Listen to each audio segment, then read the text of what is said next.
I think every biker has this itch in their hands. We don't know when the itch comes, what that itch is, but it happens.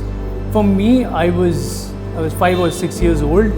My dad had a Rajdoot, and I wouldn't let him come home before taking me on a round around the colony. So it had to be like 1 or 2 rounds. I was in my 7th grade, I recall. My brother had an RX 100. He brought it home, and that's the first time I actually rode a bike. That's when I felt I felt power in my hand. It felt amazing, and I realized this is what I want. I mean, that itch, I think for me, started exactly at that moment when I said, hey, you know what, I need to buy a bike when I grow up. I think I'm a little quirky, nitpicky, always like to be a little unique in anything I do or I have. I would want things to represent who I am. I love things that are old, that have an antique or a vintage connection. I still own old cameras. When all of this had to come together, it was difficult.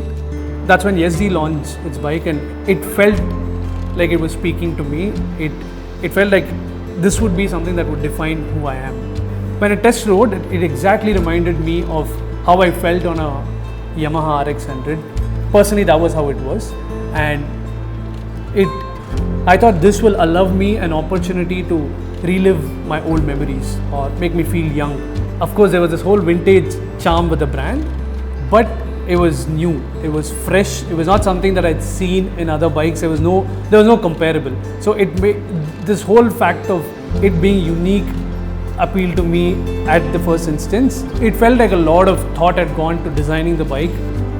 Checked all the boxes that I was always particular about. But I really look forward to sitting in the bike and doing the few kilometers back home, because I think that makes my day a lot better.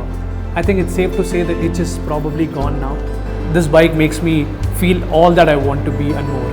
I'm Sriram Sabhapathy, and I run a creative studio called Last Bench, and this is my story.